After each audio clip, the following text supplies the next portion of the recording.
मुलायम सिंह यादव समाजवादियों के ही नहीं बल्कि पूरे देश के नेताजी थे।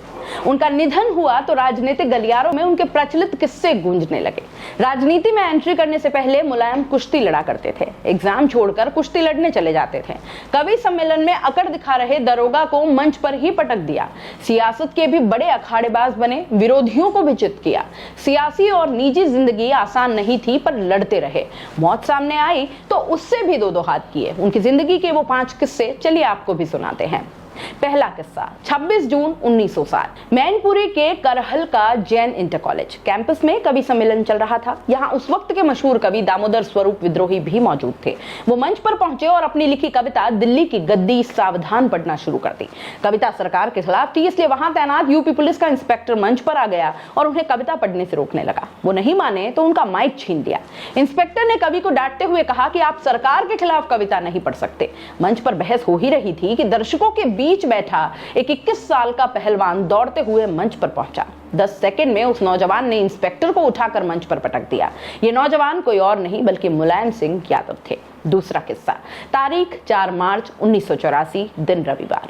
नेताजी की इटावा और मैनपुरी में रैली थी। रैली के बाद वो मैनपुरी में अपने एक दोस्त से मिलने गए।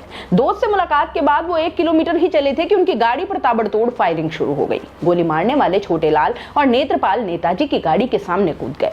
करीब आधे घंटे तक छोटेलाल, नेत्रपाल और पुलिस वालों के बीच फायरिंग चलती रही। छोटेलाल नेताजी के ही साथ चलता था, इसलिए उसे पता था कि वो गाड़ी में किधर बैठे हैं। यही वजह है कि उन दोनों ने 9 गोलियां गाड़ी के उस हिस्से पर चलाई जहां नेताजी बैठा करते थे, लेकिन लगातार फायरिंग से ड्राइवर का ध्यान हटा और उनकी गाड़ी डिसबैलेंस होकर सूखे नाले में गिर गई। नेताजी तुरंत समझ गए कि उनकी हत्या की साजिश की गई है।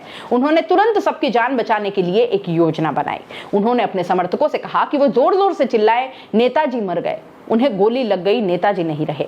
जब नेताजी के सभी समर्थकों ने यह चिल्लाना शुरू किया तो हमलावरों को लगा कि नेताजी सच में मर गए। उन्हें मरा हुआ समझकर हमलावरों ने गोलियां चलाना बंद कर दिया और वहां से भागने लगे, लेकिन पुलिस की गोली लगने से छोटेलाल की उसी जगह मौत हो गई और नेत्रपाल बुरी तरह घायल हो गया। उसके बाद सुरक्षाकर्मी नेताजी को एक जीप में 5 किलोमीटर दूर कुर्रा पुलिस स्टेशन पर ले गए।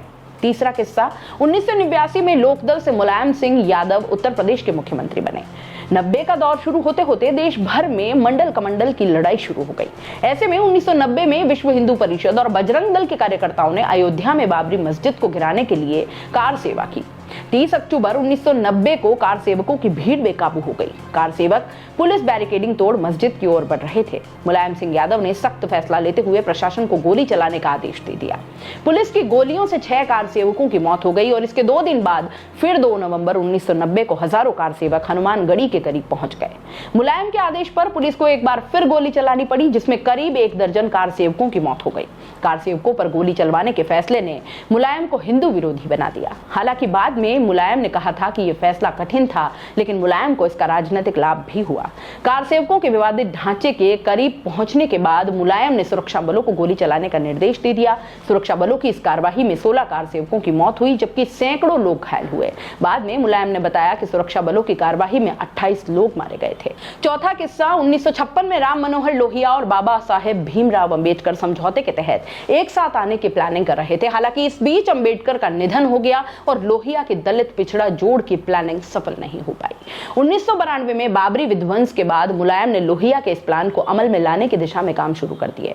मुलायम ने तब के बड़े दलित नेता कांशीराम के साथ गठबंधन का ऐलान कर दिया। मुलायम के इस मास्टर स्ट्रोक का असर चुनावी रिजल्ट पर भी दिखा। 422 सीटों वाली विधानसभा में सपा बसपा गठबंधन को 176 सीटें मिली, जबकि भाजपा बहुमत से दूर हो गई।